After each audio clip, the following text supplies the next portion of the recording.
Hello friends, welcome to student. നമ്മൾ ഇന്ന് നോക്കാൻ പോവുകയാണ് +1 ഫിസിക്സിലെ 6ാമത്തെ chapter work energy and power എന്ന് പറയുന്ന ചാപ്റ്ററിലുള്ള ഫോക്കസ് ഏരിയ ടോപ്പിക്സ് ആണ് നമ്മൾ ഇന്ന് ഡീൽ ചെയ്യുന്നത്. അപ്പോൾ നമ്മുടെ ചാനൽ ആദ്യമായിട്ടാണ് കാണുന്നതെങ്കിൽ ചാനൽ തീർച്ചയായും സബ്സ്ക്രൈബ് ചെയ്യുക. ചാനലിലുള്ള വീഡിയോ കണ്ടന്റുകൾ ഇഷ്ടമാണെങ്കിൽ ഫ്രണ്ട്സിന് ഉറപ്പായും ഷെയർ ചെയ്ത് കൊടുക്കുക. ദെൻ നിങ്ങൾക്ക് ലൈവ് ക്ലാസ്സുകളിൽ ജോയിൻ ചെയ്യാൻ താല്പര്യമാണെങ്കിൽ ഈ കാണുന്ന വാട്സ്ആപ്പ് നമ്പറിൽ ഞങ്ങളെ കോൺടാക്ട് ചെയ്താൽ മതി. ഒട്ടും ഡിലേ ആക്കുന്നില്ല, നമുക്ക് ചാപ്റ്ററിലോട്ട് കിടക്കാം. വർക്ക് എനർജി ആൻഡ് പവർ, ഈ ടേംസ് എല്ലാം നിങ്ങൾക്ക് ഭയങ്കര ഫെമിലിയർ ആയിരിക്കുന്ന ടേംസ് ആയിരിക്കുന്നു വിചാരിക്കുന്നു. പിന്നെ ഈ ചാപ്റ്ററിനെ കുറിച്ച് പറയുകയാണെങ്കിൽ എൻ്റെ ഏറ്റവും പേഴ്സണൽ ഫേവറേറ്റ് ചാപ്റ്റർ ആണ്. കാരണം ഈ ചാപ്റ്ററിലുള്ള ടോപ്പിക് എല്ലാം നമുക്ക് നമ്മുടെ ചുറ്റുമുള്ള കാര്യങ്ങളുമായിട്ട് നമുക്ക് ലിങ്ക് ചെയ്യാൻ പറ്റുന്ന ചാപ്റ്ററാണ്. കാരണം പൊതുവേ ഫിസിക്സിലെ പല ചാപ്റ്റേഴ്സും നമുക്ക് സിംപ്ലി ലിങ്ക് ചെയ്യാൻ കുറച്ച് ബുദ്ധിമുട്ടുള്ള കൺസെപ്റ്റുകളായിരിക്കും. പക്ഷേ ഇതിലുള്ള മോസ്റ്റ് പ്രോബബ്ലി എല്ലാ കൺസെപ്റ്റുകളും നമുക്ക് നമ്മുടെ ചുറ്റുമുള്ള കാര്യങ്ങളുമായിട്ട് നമുക്ക് ലിങ്ക് ചെയ്ത് തന്നെ പഠിക്കാം. ഓക്കെ, അപ്പോൾ ആദ്യം നമുക്ക് ഫസ്റ്റ് കാര്യം വർക്ക് എന്താണെന്ന് നോക്കാം. വർക്ക് എന്ന് പറഞ്ഞാൽ എന്താണ് മലയാളത്തിൽ? പണിയെടുത്തു എന്നൊക്കെ പറയും. ഞാൻ നന്നായിട്ട് വർക്ക് ചെയ്തു വെച്ചാൽ ഞാൻ നന്നായിട്ട് പണിയെടുത്തു എന്നൊക്കെ പറയാറുണ്ട് അല്ലേ. പക്ഷെ ആ പണിയല്ല ഫിസിക്സിലെ വർക്ക് കുറച്ചുകൂടി വ്യത്യാസമുണ്ട്. എന്താണ് ഫിസിക്സിലെ വർക്ക് എന്ന് പറഞ്ഞാൽ? Work is the product of force and displacement. W വെച്ച് നമുക്ക് വർക്കിനെ ഡിനോട്ട് ചെയ്യാം. So W equal to force into displacement. Work equal to force into displacement. Clear അല്ലേ? സാധാരണ പാടത്ത് പോയി പണിയെടുത്ത പോലെയല്ല ഫിസിക്സിൽ വർക്ക് എന്ന് പറയാം. ഫിസിക്സിൽ ഒരു വർക്ക് ചെയ്യണമെങ്കിൽ അവിടെ ഫോഴ്സ് ഉണ്ടാവണം, അതുമൂലം ഒരു ഡിസ്പ്ലേസ്മെന്റും ഉണ്ടാവണം. സോ ഫോഴ്സ് ഇൻറ്റു ഡിസ്പ്ലേസ്മെന്റ് ആണ് ഫിസിക്സിലെ വർക്ക് എന്ന് പറയുന്നത്. ക്ലിയർ ആയി എന്ന് വിചാരിക്കുന്നു. ഇനി ഈ പറയുന്ന വർക്ക് 3 തരത്തിലുണ്ട്. പോസിറ്റീവ് ഉണ്ട്, നെഗറ്റീവ് ഉണ്ട്, സീറോ ഉണ്ട്. ക്ലിയർ? വർക്ക് 3 കൈൻഡ് ഓഫ് വർക്കുകൾ ഉണ്ട്. ഏതൊക്കെയാണ്? പോസിറ്റീവ് വർക്ക് ഉണ്ട്, നെഗറ്റീവ് വർക്ക് ഉണ്ട്, സീറോ വർക്ക് ഉണ്ട്. അപ്പൊ നിങ്ങൾക്ക് തോന്നും ഇതെങ്ങനെയാണ് നെഗറ്റീവും സീറോ ഒക്കെ വരിക എന്നൊക്കെ തോന്നും. സോ ആദ്യം നമുക്ക് പോസിറ്റീവിനെ കുറിച്ച് പഠിച്ചു നോക്കാം. പോസിറ്റീവ് വർക്ക് എന്ന് പറഞ്ഞു വെച്ചാൽ അവിടെ ഫോഴ്സും ഡിസ്പ്ലേസ്മെന്റും ഒരേ ഡയറക്ഷനിലായിരിക്കും. The work in which the force and displacement are in same direction. ഫോഴ്സും ഡിസ്പ്ലേസ്മെന്റും സെയിം ഡയറക്ഷനിലുള്ള വർക്കിനെയാണ് നമ്മൾ എന്ത് പറയാ? പോസിറ്റീവ് വർക്ക് എന്ന് പറയാം. ഒരു ഉദാഹരണം എന്താണെന്ന് വെച്ചാൽ, ഉദാഹരണം പറയുന്നതിന് മുമ്പ് ഇതിന്റെ കാര്യം പറഞ്ഞുതരാം. So W equal to FS cos theta ആണ് എഴുതാം. W equal to FS cos theta ആണ് നമുക്ക് എഴുതാം. ഫോഴ്സ് ഇൻറ്റു ഡിസ്പ്ലേസ്മെന്റ് എങ്ങനെ എഴുതാം? W equal to FS cos theta.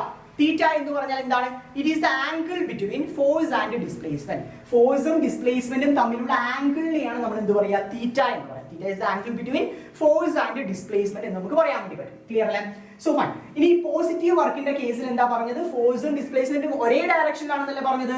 So തീറ്റയുടെ വാല്യൂ എന്ന് പറയുന്നത് 0 ഡിഗ്രി ആയിരിക്കും. Theta is 0 degree. പോസിറ്റീവ് വർക്കിന്റെ കേസിൽ തീറ്റ എന്ന് പറയുന്ന ആംഗിൾ എത്രയായിരിക്കും? 0 ഡിഗ്രി ആയിരിക്കും. സോ എന്ത് വരും? W equal to FS cos 0. W equal to FS cos 0. Trigonometry പഠിച്ച നമുക്ക് cos 0ന്റെ വാല്യൂ അറിയില്ല എന്ന് പറയുന്ന കണക്കാണ്. cos 0യുടെ വാല്യൂ 1 ആണ് നമുക്ക് അറിയണം. സോ എന്ത് വരും? W equal to FS into 1. Therefore W equal to FS. So ഇതാണ് നമ്മുടെ ഒന്നാമത്തെ കാര്യം. അതായത് പോസിറ്റീവ് വർക്കിന്റെ കേസ്. പോസിറ്റീവ് വർക്കിൽ ഫോഴ്സും ഡിസ്പ്ലേസ്മെന്റും സെയിം ഡയറക്ഷനിലായിരിക്കും. സോ ആംഗിൾ എത്രയായിരിക്കും? 0 ഡിഗ്രി ആയിരിക്കും നമ്മുടെ angle. So work equal to FS എന്ന് കിട്ടും. ഇതിന് ഉദാഹരണം എന്താണ്? ഉദാഹരണം എന്ന് പറഞ്ഞാൽ ഞാനിപ്പോൾ ഒരു ബുക്ക് എടുത്തു, ബുക്കിനെ ഞാൻ ജസ്റ്റ് ഒന്ന് പുഷ് ചെയ്തു. സോ എന്റെ ഫോഴ്സും അതേ ഡയറക്ഷനിലാണ്, ബുക്കും ആ രീതിയിലായിരിക്കും മൂവ് ചെയ്യുക. സോ അതാണ് നമ്മുടെ പോസിറ്റീവ് വർക്കിന് ഉദാഹരണം എന്ന് പറയുന്നത്.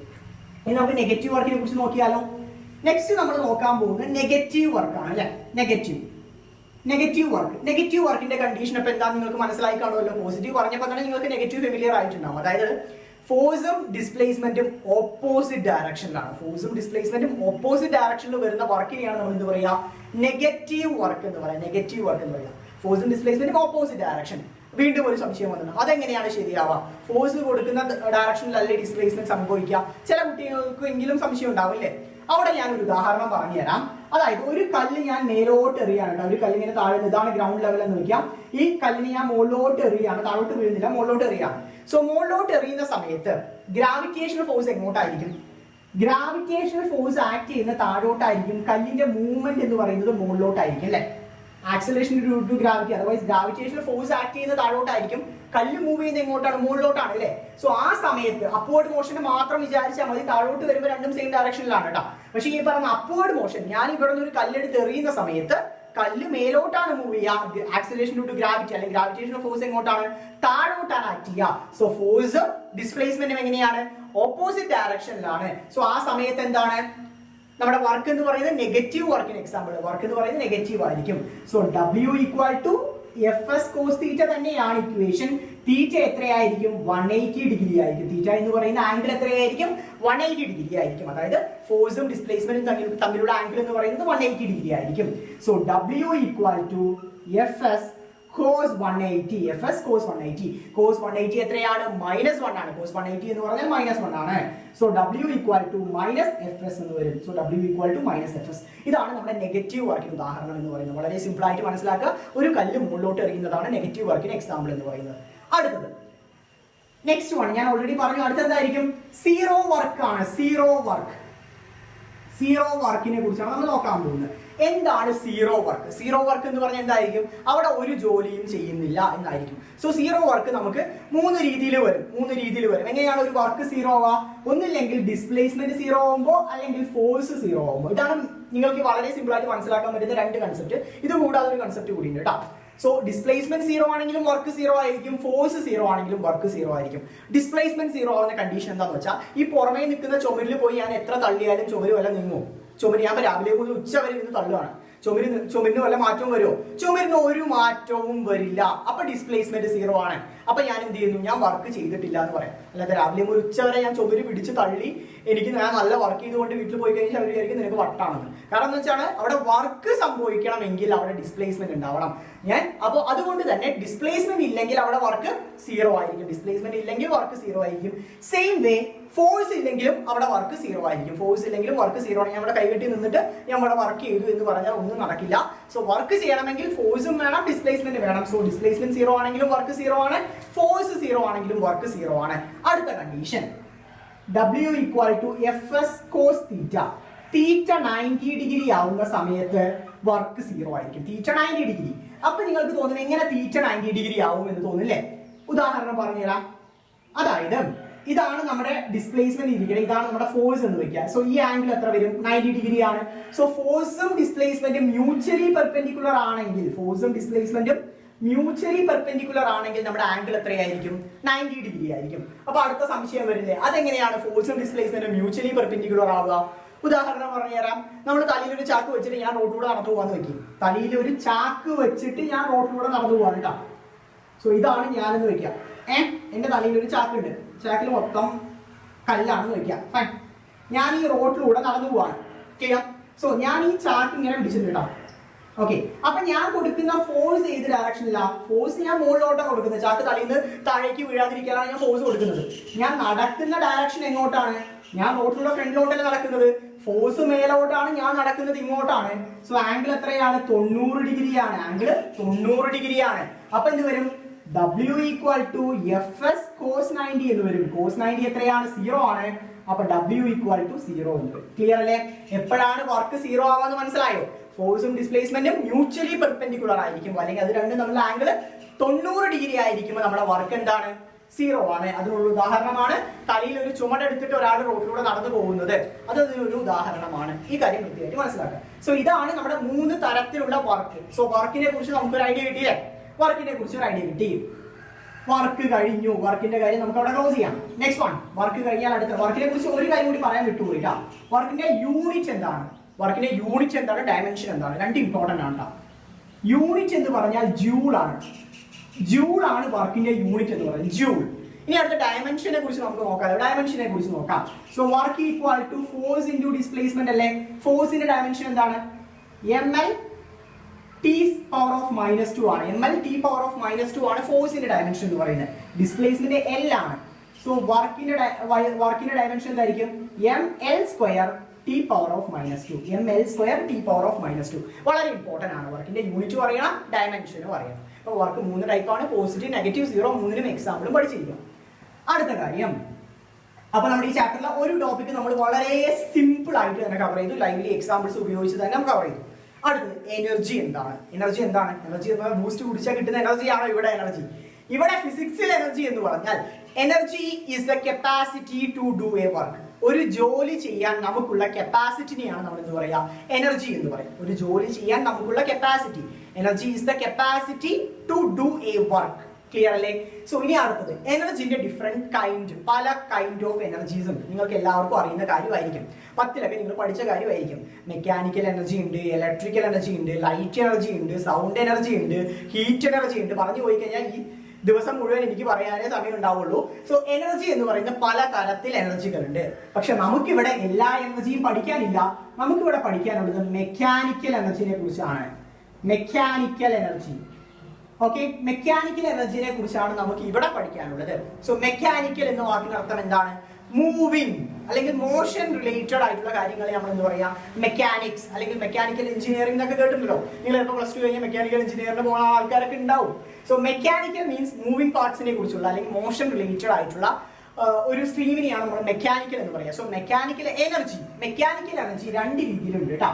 മെക്കാനിക്കൽ എനർജിയുടെ ഫസ്റ്റ് വൺ എന്ന് പറഞ്ഞാൽ പൊട്ടൻഷ്യൽ എനർജിയും സെക്കൻഡ് വൺ എന്ന് പറഞ്ഞാൽ കൈനറ്റിക് എനർജിയും. ഏതൊക്കെയാണ്? Mechanical energy has been divided into two types, potential energy and kinetic energy. Potential energy and kinetic energy, ഇതാണ് മെക്കാനിക്കൽ എനർജിന്റെ രണ്ട് ടൈപ്പ് എന്ന് പറയുന്നത്. നമുക്ക് ആദ്യം ഏതിനെ കുറിച്ച് നോക്കാം? ആദ്യം നമുക്ക് പൊട്ടൻഷ്യൽ എനർജിനെ കുറിച്ച് നോക്കാം. Potential energy, okay. പൊട്ടൻഷ്യൽ എനർജിന്റെ ഡെഫിനിഷൻ ഞാൻ പറഞ്ഞുതരാം. It is the energy possessed by the body by virtue of its position. ആ ബോഡിയുടെ പൊസിഷൻ മൂലം അതിനകത്ത് ഉണ്ടാവുന്ന എനർജിയാണ് പൊട്ടൻഷ്യൽ എനർജി എന്ന് പറയുന്നത്. അപ്പൊ നിങ്ങൾക്ക് തോന്നും അതെങ്ങനെയാണ് ഒരു ബോഡിയുടെ പൊസിഷൻ മൂലം ഒരു എനർജി ഉണ്ടാവുന്നത് എന്നൊരു സംശയം ഉണ്ടാവില്ലേ? ഉദാഹരണം പറഞ്ഞുതരാം. വളരെ സിമ്പിളായി മാരകമായ ഉദാഹരണങ്ങൾ ഞാൻ പറഞ്ഞു തരുന്നുണ്ട്. ഓക്കെ, അപ്പൊ പൊട്ടൻഷ്യൽ എനർജിക്കുള്ള ഒരു ഉദാഹരണം എന്ന് വെച്ചാൽ അതായത് ഞാനൊരു ചെറിയൊരു തേങ്ങ എടുത്തു എന്ന് വെക്കാം. തേങ്ങ എൻ്റെ അടുത്തൊരു കുട്ടി ഉണ്ടെന്ന് വെക്കാം.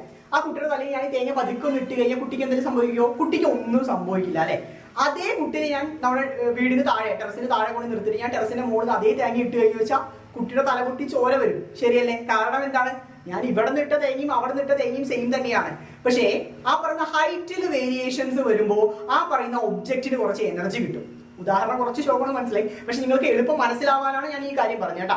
ഞാൻ ഇവിടെ നിന്ന് ഇട്ട തേങ്ങയും ഞാൻ ആ ടെറസിന്റെ മുകളിൽ പോയി ഇട്ട തേങ്ങയും സെയിം തന്നെയാണ്. പക്ഷെ ആ ഉയരത്തിൽ വരുന്ന ഹൈറ്റിൽ ഡിഫറൻസ് വരുന്ന സമയത്ത് ആ ബോഡിയുടെ എനർജിയിലും വ്യത്യാസം വരും. സോ അത് വരുത്തുന്ന ഇമ്പാക്റ്റും വ്യത്യാസമായിരിക്കും. ക്ലിയർ അല്ലേ? സോ അത്തരത്തിൽ നമുക്ക് ഉദാഹരണങ്ങൾ എഴുതി വെക്കരുത്, പരീക്ഷയ്ക്ക് നിങ്ങൾക്ക് മനസ്സിലാവാനാ പറയുന്നത്. So potential energy is the energy possessed by the body by virtue of its position. മറ്റൊരു ഉദാഹരണം, ഒരു മല. നാരായണത്തോട് അതിനെ ആലോചിക്കും. ഒരു കല്ല്, മലയുടെ മുകളിൽ ഒരു കല്ല് ഇങ്ങനെ പിടിച്ചു നിൽക്കുകയാണ്. കല്ല് വിട്ട് കഴിഞ്ഞാൽ അത്രയും ഫാസ്റ്റിൽ മൂവ് ചെയ്യും. എവിടെ നിന്നാണ് ഈ കല്ലിന് ഇത്രയും സ്ട്രോങ് ആയിട്ടുള്ള ഒരു കപ്പാസിറ്റി കിട്ടുന്നത്? ഇത്രയും ഇവിടെയൊക്കെ മരങ്ങളുണ്ട് വെച്ചാൽ അതൊക്കെ ഇടിച്ചു പരത്തിട്ട് കല്ല് താഴേക്ക് വരില്ലേ? കാരണം എന്താണ്? ആ കല്ലിന് ആ എനർജി കിട്ടാൻ കാരണം ആ പൊസിഷൻ ആണ്. ആ പറയുന്ന ടോപ്പ് മോസ്റ്റ് പൊസിഷൻ കാരണമാണ് ആ എനർജി കിട്ടുന്നത്. അടുത്തൊരു ഉദാഹരണം, സ്പ്രിംഗ് എടുത്തു എന്ന് വെക്കുക, കംപ്രസ്ഡ് സ്പ്രിംഗ്. ആ സ്പ്രിങ്ങിനെ നമ്മൾ കംപ്രസ് ചെയ്ത് വെച്ചു എന്ന് വെക്കുക. ആ സ്പ്രിംഗ് ഒന്ന് പിടിച്ചു വെച്ച സ്പ്രിംഗ് ഒന്ന് വിട്ട് കഴിഞ്ഞാൽ ചടയത് ഇങ്ങോട്ട് വരില്ലേ? കാരണം എന്താണ്? അത് നമ്മൾ ഈ കംപ്രസ് ചെയ്ത് വെച്ചിരിക്കുന്ന പൊസിഷൻ മൂലം ആ സ്പ്രിങ്ങിന് കുറച്ച് എനർജി വരും. സോ അതാണ് നമ്മുടെ പൊട്ടൻഷ്യൽ എനർജി. ക്ലിയർ അല്ലേ? സോ നമ്മൾ ലാലേട്ടൻ പറയുന്ന പോലെ ഉയരം കൂടുന്തോറും ചായക്ക് സ്വാദ് കൂടും കുറയുന്ന പോലെ ഉയരം കൂടുന്തോറും ഒരു ഒബ്ജക്റ്റിന്റെ പൊട്ടൻഷ്യൽ എനർജിയിൽ മാറ്റം വരും. പൊട്ടൻഷ്യൽ എനർജി കൂടാൻ സാധ്യതയുണ്ട്. ക്ലിയർ അല്ലേ? സോ ഇത് പൊട്ടൻഷ്യൽ എനർജിനെ കുറിച്ചാണ് പറഞ്ഞത്. ഇനി നമുക്ക് ഇതിനെ കുറിച്ച് ഡെറിവേഷൻ അറിയണമല്ലോ, ഫോർമുലാസ് അറിയണം, കാര്യങ്ങൾ അറിയണം. ഡെറിവേഷനിലോട്ട് കടക്കാം. വളരെ സിമ്പിൾ ഡെറിവേഷൻ ആണ് കേട്ടോ. സോ ഒരു ബോൾ എടുത്തിട്ടുണ്ട്. ആ ബോൾ ഞാൻ ഈ പറയുന്ന മുകളിലോട്ട്, ഇതാണ് ഗ്രൗണ്ട് ലെവൽ. ഞാൻ ആ ഗ്രൗണ്ട് ലെവലിൽ നിന്ന് ആ ബോളിന്റെ മുകളിലോട്ട് എടുത്തു കേട്ടോ. ഒരു എച്ച് എന്ന് പറയുന്ന ഹൈറ്റിലോട്ടാണ് ഞാൻ ഈ ബോളിനെ കൊണ്ടുവന്നിരിക്കുന്നത്. താഴെ കിടക്കുന്ന പന്തിനെ എടുത്ത് ഞാൻ മുകളിലോട്ട് പിടിച്ചു. അപ്പൊ എച്ച് എന്ന് പറയുന്ന ഹൈറ്റിൽ ഞാൻ ആ ബോളിനെ ഉയർത്തി പിടിച്ചിരിക്കുകയാണെന്ന് വെക്കാം. ഫൈൻ, എച്ച് ആണ് ഈ പറയുന്ന ഹൈറ്റ് ഡിഫറൻസ് കേട്ടോ. നമുക്ക് അറിയുന്ന കുറച്ച് കാര്യങ്ങളുണ്ട്. വർക്ക് ഈക്വൽ ടു എന്താണ്?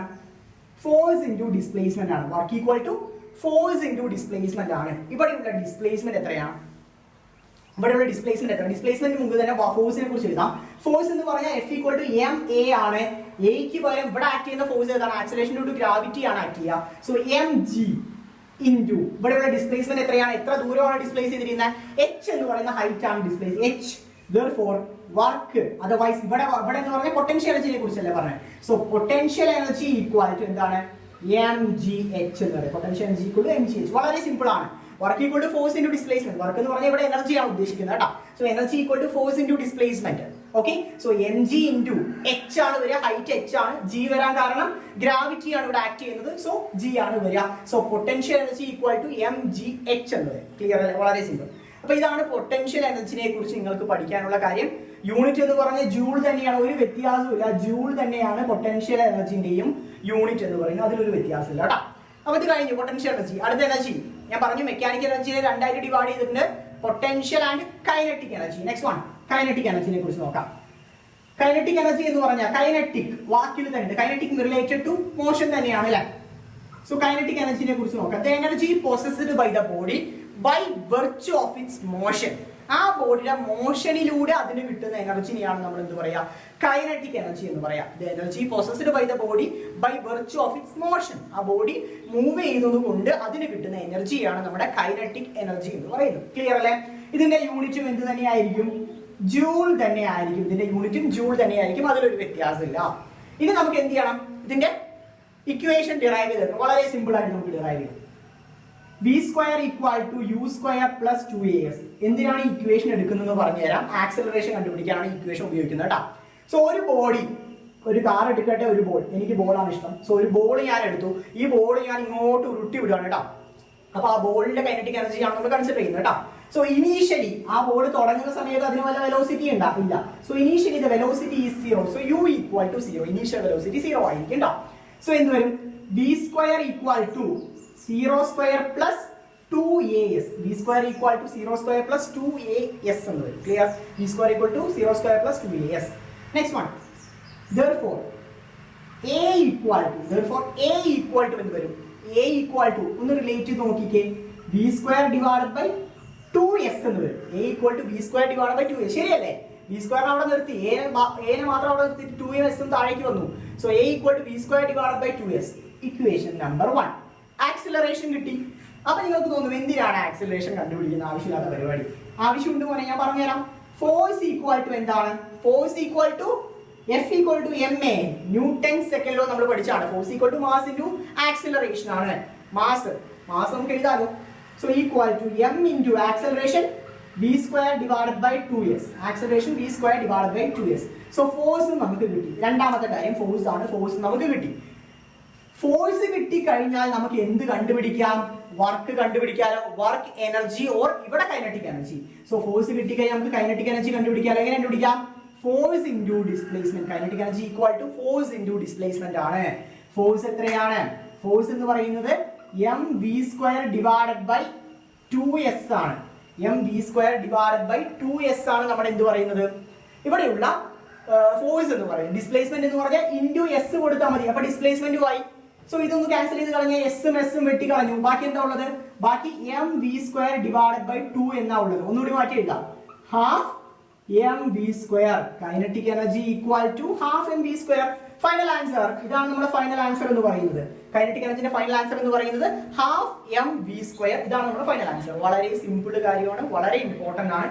ഈ ഡെറിവേഷൻ ഇമ്പോർട്ടന്റ് ആണ്, ഈ ഫൈനൽ ആൻസറും ഇമ്പോർട്ടന്റ് ആണ്. ഇത് ബേസ് ചെയ്ത ചോദ്യങ്ങൾ പരീക്ഷകളിൽ ചോദിക്കാറുണ്ട്. ഫോർമുലാസ് ബേസ് ചെയ്ത പ്രോബ്ലംസ് പരീക്ഷകളിൽ ചോദിക്കാറുണ്ട്. സോ നമുക്ക് കൈനറ്റിക് എനർജിനെ കുറിച്ചും ഒരു ഐഡിയ കിട്ടി, പൊട്ടൻഷ്യൽ എനർജിനെ കുറിച്ചും ഒരു ഐഡിയ കിട്ടി. അടുത്തത് എന്താണ്, കൺസർവേഷൻ ഓഫ് എനർജി ആണ്. കൺസർവേഷൻ, ആ വാക്കിനർത്ഥം എന്താണ്, എന്താണ് കൺസർവേഷൻ എന്ന് പറഞ്ഞാൽ? കൺസർവേഷൻ മീൻസ് എന്താണ്, സാധാരണഗതിയിൽ നമ്മൾ എനർജി കൺസർവേഷൻ ഒക്കെ നമ്മൾ ലോ ഒക്കെ പഠിച്ച ആൾക്കാരാണല്ലേ.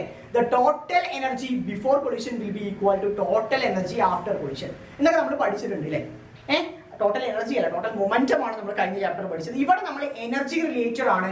So conservation of energy, conservation of energy. അപ്പൊ എന്താണ് കൺസർവേഷൻ ഓഫ് എനർജി എന്ന് പറഞ്ഞാൽ, the energy is neither be created nor be destroyed. എനർജിയെ നമുക്ക് ക്രിയേറ്റ് ചെയ്യാനും പറ്റില്ല, ഡിസ്ട്രോയ് ചെയ്യാനും പറ്റില്ല. ഒരു ഫോമിൽ നിന്ന് മറ്റൊരു ഫോമിലോട്ട് മാറ്റാനേ പറ്റുള്ളൂ. Energy can neither be created nor be destroyed. It can be converted from one form to another form. ഒരു ഫോമിൽ നിന്ന് മറ്റൊരു ഫോമിലോട്ട് മാറ്റാൻ മാത്രമേ നമ്മളെ കൊണ്ട് പറ്റുള്ളൂ. ഒരിക്കലും അതിനെ ഡിസ്ട്രോയ് ചെയ്യാനോ ക്രിയേറ്റ് ചെയ്യാനോ പറ്റില്ല. ഉദാഹരണം പറഞ്ഞുതരാം. നമ്മൾ ലൈറ്റ് ഇടുന്ന സമയത്ത് ബൾബ് കത്തുന്നു. ഇലക്ട്രിക്കൽ എനർജി ലൈറ്റ് എനർജിയും ഹീറ്റ് എനർജിയുമായിട്ട് കൺവേർട്ട് ആവുകയാണ്. മനസ്സിലാവുന്നുണ്ടോ? അല്ലാതെ ഒന്നും നശിച്ചു പോകുന്നില്ല, ഒന്നും നമ്മൾ പുതിയതായിട്ട് ഉണ്ടാക്കുന്നതുമില്ല. Clear? So conservation of energy, അതാണ് ആ ഡെഫിനിഷൻ വൃത്തിയായിട്ട് പഠിക്കാൻ. ലോ വളരെ ഇമ്പോർട്ടന്റ് ആണ്, പരീക്ഷയോട് ചോദിക്കാറുണ്ട് കേട്ടോ. അടുത്ത ടോപ്പിക്, അടുത്ത ഫോക്കസ് ഏരിയ ടോപ്പിക് എന്ന് പറയുന്നത്, ഇതെല്ലാം ഫോക്കസ് ഏരിയ ടോപ്പിക്കാണ്. ഞാൻ പറയുന്ന എല്ലാം ഫോക്കസ് ഏരിയ ടോപ്പിക്കാണ്. നെക്സ്റ്റ് ഫോക്കസ് ഏരിയ ടോപ്പിക് എന്ന് പറയുന്നത് നമ്മുടെ മെക്കാനിക്കൽ എനർജിന്റെ കൺസർവേഷൻ ആണ്. Conservation of mechanical energy. Mechanical energy ഏതൊക്കെയാണെന്ന് നമ്മൾ പഠിച്ചു. പൊട്ടൻഷ്യൽ എനർജിയും കൈനറ്റിക് എനർജിയും ആണ് മെക്കാനിക്കൽ എനർജീസ്. സോ മെക്കാനിക്കൽ എനർജിയുടെ കൺസർവേഷൻ ആണ് നമ്മൾ ഇനി നോക്കാൻ പോകുന്നത്. സോ അതിന് ഈ ചാപ്റ്ററിൽ ഏറ്റവും കൂടുതൽ പ്രയോറിറ്റി കൊടുക്കേണ്ട ചോദ്യമാണിത്. ഈ ചാപ്റ്ററിലെ ഏറ്റവും ഇമ്പോർട്ടൻസ് കൊടുക്കേണ്ട ചോദ്യമാണിത്, കൺസർവേഷൻ ഓഫ് മെക്കാനിക്കൽ എനർജി. വളരെ ഇമ്പോർട്ടന്റ്. 3 അല്ലെങ്കിൽ 4 മാർക്കിന് ഈ ചാപ്റ്ററിൽ നിന്ന് ഉറപ്പ് എനിക്ക് പറയാൻ പറ്റുന്ന ചോദ്യമാണ് കൺസർവേഷൻ ഓഫ് മെക്കാനിക്കൽ എനർജി. കാരണം ഞാൻ പഠിക്കുന്ന സമയം മുതൽ ഇപ്പോഴുള്ള കുട്ടികൾക്ക് വരെ കണ്ടിന്യൂസ്ലി റിപ്പീറ്റഡ്ലി ആസ്കിങ് ക്വസ്റ്റ്യൻ ആണ് ഈ പറയുന്ന സാധനം. ഓക്കെ, അപ്പൊ നിങ്ങൾ വിചാരിക്കും ഇത് വലിയൊരു സാധനമാണ്. ഇത് വലിയൊരു സാധനമല്ല, വളരെ സിമ്പിൾ സാധനമാണ്. നിങ്ങൾ വിചാരിക്കുന്നത് വളരെ ബുദ്ധിമുട്ടില്ലാത്തൊരു സാധനമാണ് ഈ സാധനം. ഓക്കെ, അപ്പൊ എങ്ങനെ നമുക്ക് നോക്കാമെന്ന് നോക്കാം. ഗ്രൗണ്ട് സ്റ്റേറ്റ് ഓൾറെഡി ഞാൻ എടുക്കുന്ന പോലെ ഒരു ബോൾ എടുത്തു. ബോൾ ഇവിടെ നിന്ന് ഞാൻ താഴോട്ട് ഇടുകയെന്ന് വയ്ക്കാം. ഈ പൊസിഷനിൽ നിന്ന് ബോൾ താഴോട്ട് ഇടുകയാണ്. ടോട്ടൽ ഹൈറ്റ് നമ്മൾ എടുക്കുന്നത് h ആണ്. h എന്ന് പറയുന്ന ഉയരത്തിലാണ് ഈ ബോൾ ഇപ്പോൾ കിടക്കുന്നത് കേട്ടോ. ആ ബോളിനെ ഞാൻ താഴോട്ട് ഇടുകയാണ്. അതിനു മുമ്പ് ഞാൻ 3 പൊസിഷൻസ് എടുക്കുകയാണ്. A, B, C. 3 പൊസിഷൻസ് നമ്മൾ അസ്യൂം ചെയ്യാം കേട്ടോ. A, B, C. ഈ ബോള് മുകളിലാണ്, അതിനെ താഴോട്ട് ഇടുകയാണ്. സോ 3 പൊസിഷൻ എടുക്കുകയാണ്. A, B, C. 3 ഇമ്പോർട്ടന്റ് ആണ് കേട്ടോ. കാരണം ഈ 3 പൊസിഷനിലുള്ള ടോട്ടൽ എനർജിയാണ് നമ്മൾ നോക്കുന്നത്. ക്ലിയർ? ആദ്യം A നെ കുറിച്ച് നോക്കാം. അറ്റ് A പൊസിഷൻ A എന്ന് പറയുന്ന പൊസിഷനിൽ കൈനറ്റിക് എനർജി ഉണ്ടോ? കൈനറ്റിക് എനർജി ഉണ്ടോ? ഇല്ല. കാരണം എന്താണ്? വെലോസിറ്റി 0 ആണ്. ആ ബോഡി ഞാൻ അവിടെ പിടിച്ചു നിർത്തിയിരിക്കുകയാണ്, താഴോട്ട് ഇട്ടിട്ടില്ല അല്ലെ. സോ വെലോസിറ്റി 0 ആയത് കാരണം തന്നെ V = 0 ആയതുകൊണ്ട് തന്നെ നമുക്ക് എന്ത് പറയാം? Kinetic energy = 0. കാരണം കൈനറ്റിക് എനർജിന്റെ ഇക്വേഷൻ എന്താണ്? ½ mv² ആണ്. V 0 ആണെങ്കിൽ കൈനറ്റിക് എനർജി ഓട്ടോമാറ്റിക്കലി 0 ആവും. പക്ഷെ അവിടെ ഏത് എനർജി ഉണ്ട്? പൊട്ടൻഷ്യൽ എനർജി ഉണ്ട്. പൊട്ടൻഷ്യൽ എനർജി A എന്ന് പറയുന്ന പോയിന്റിൽ പൊട്ടൻഷ്യൽ എനർജി എന്തായിരിക്കും? mg.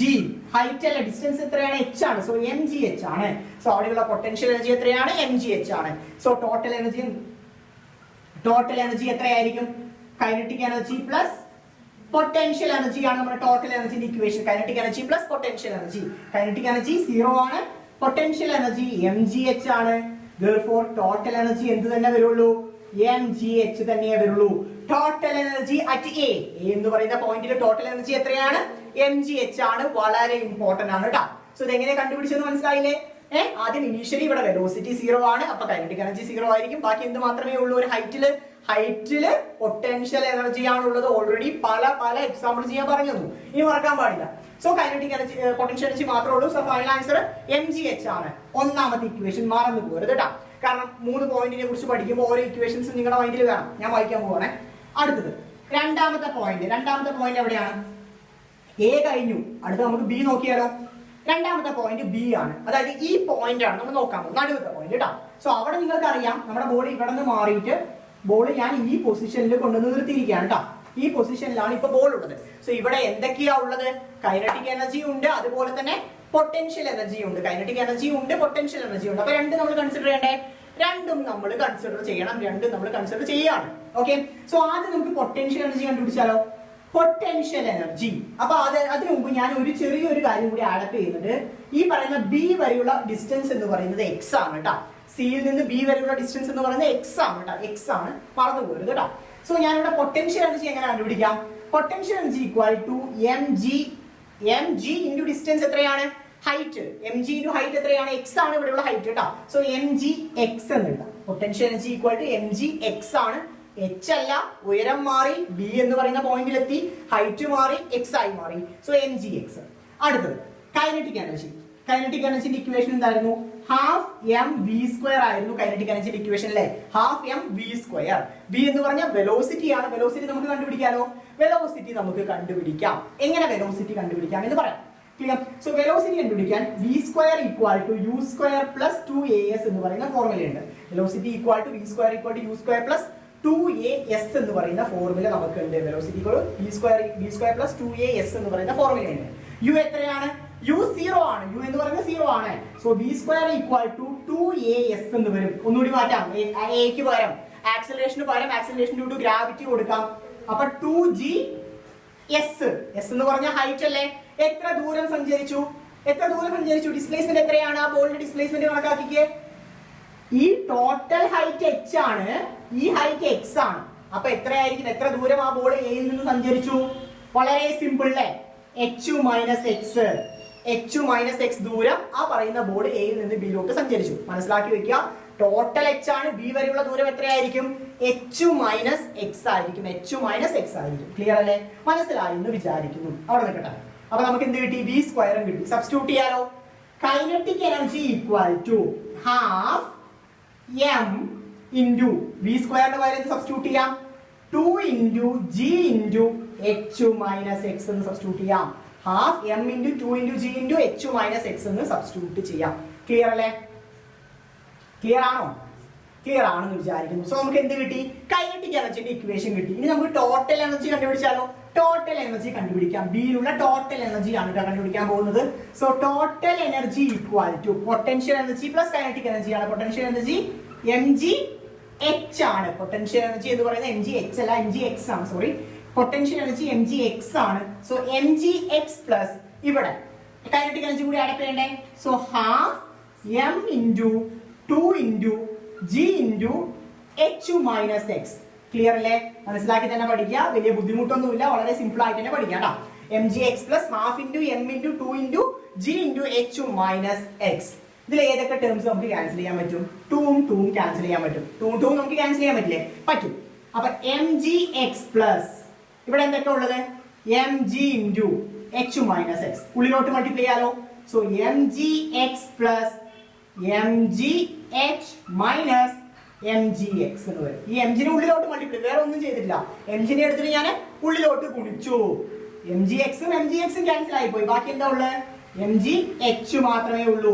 So total energy equal to M G H. വീണ്ടും നമുക്ക് ടോട്ടൽ എനർജി എത്ര കിട്ടി?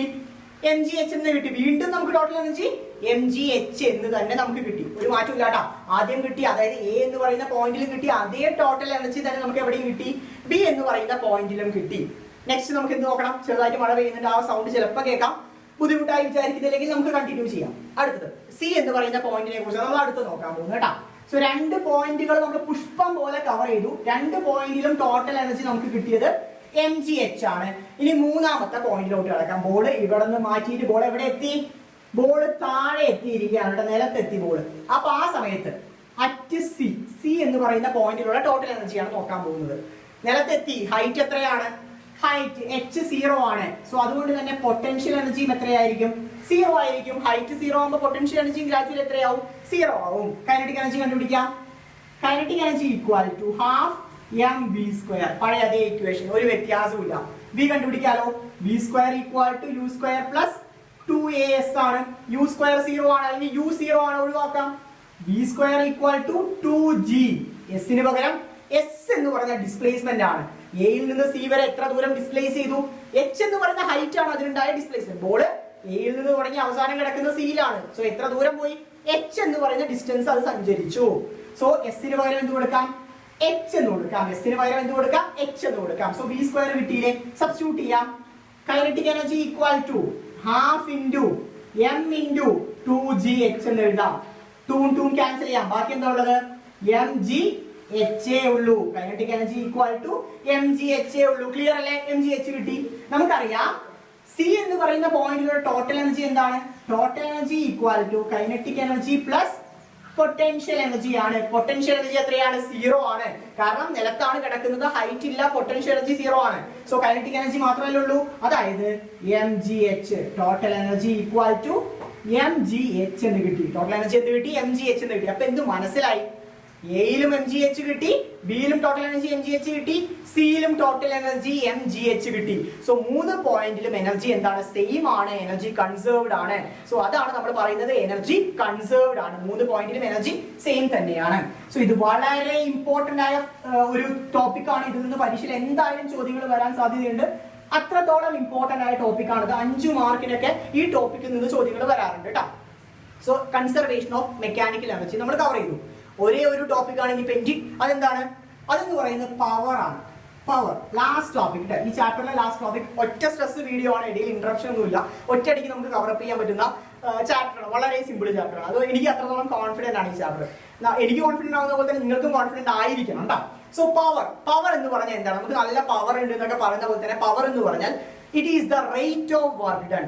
റേറ്റ് ഓഫ് വർക്ക് ഡൺ, എത്രത്തോളം വർക്ക് ചെയ്യുന്നതാണ് പവറിനെ പറയാം. Power equal to work by time. ഞാൻ എപ്പോഴും പറയാറുണ്ട് റേറ്റ് നമ്മൾ എന്തിനെ അടിസ്ഥാനമാക്കിയിട്ടാണ് പറയാ, സമയത്തിനെ അടിസ്ഥാനമാക്കിയിട്ടാണ് നമ്മൾ എപ്പോഴും റേറ്റ് പറയാ. So power equal to work by time ആണ്, റേറ്റ് ഓഫ് വർക്ക് ഡൺ ആണ്. യൂണിറ്റ് എന്താണ്, യൂണിറ്റ് വാട്ട് ആണ്. പവറിന്റെ യൂണിറ്റ് എന്ന് പറയുന്നത് വാട്ട് ആണ്. ചങ്സ് എന്ന് പറയുന്ന സിനിമയിലെ ധർമ്മജനോട് എന്താണ് പവറിന്റെ യൂണിറ്റ് എന്ന് ചോദിക്കുമ്പോൾ വാട്ട് എന്ന് പറയുന്നില്ല. സെയിം വേ പവറിന്റെ യൂണിറ്റ് എന്താണ്, വാട്ട് ആണ് പവറിന്റെ യൂണിറ്റ് എന്ന് പറയുന്നത്. ക്ലിയർ അല്ലേ? ഇനി ഇതിൽ ചെറിയൊരു ഡെറിവേഷൻ വരുന്നുണ്ട്. ഡെറിവേഷൻ എന്നൊന്നും പറയാൻ പറ്റില്ല, ചെറിയൊരു കാര്യം. അതായത് power equal to dw divided by dt എന്നെഴുതാം. പവറിന്റെ മറ്റൊരു ഇക്വേഷൻ ആണ് ഡിറൈവ് ചെയ്യുന്നത് കേട്ടോ. Change in work divided by change in time, dw divided by dt എന്നെഴുതാം. w equal to force in displacement അല്ലേ. സോ fs എഴുതി താഴെ dt എന്ന് എഴുതി. ക്ലിയർ? w ക്ക് പകരം f into s എന്ന് എഴുതി കേട്ടോ. ദെൻ ഫോഴ്സ് നമ്മൾ കോമൺലി പുറത്തെടുക്കുകയാണ്. So force into ds divided by dt എന്ന് എഴുതി. Force into ds divided by dt. Displacement divided by time. Displacement by time എന്താണ്, അല്ലെങ്കിൽ change in displacement by time എന്താണ്, വെലോസിറ്റി ആണ്, നിങ്ങൾക്ക് അറിയാം. സോ f into v എന്ന് എഴുതാം, അല്ലെങ്കിൽ ഫോഴ്സ് ഇൻറ്റു വെലോസിറ്റി. സോ പവറിന് മറ്റൊരു ഇക്വേഷൻ കൂടി കിട്ടിയില്ലേ, ഫോഴ്സ് ഇൻറ്റു ഡിസ്പ്ലേസ്മെന്റ്. പവറിന്റെ മറ്റൊരു ഇക്വേഷൻ ആണ് ഫോഴ്സ് ഇൻറ്റു ഡിസ്പ്ലേസ്മെന്റ്. ഇത്രയേ ഉള്ളൂ power. Power is the rate of work done equation w by t, otherwise force into velocity. വളരെ സിമ്പിൾ ആണ്. ഇത്രയേ ഉള്ളൂ ഈ ചാപ്റ്റർ. നമ്മൾ പെട്ടെന്ന് തന്നെ തീർത്തു എന്ന് വിചാരിക്കുന്നു.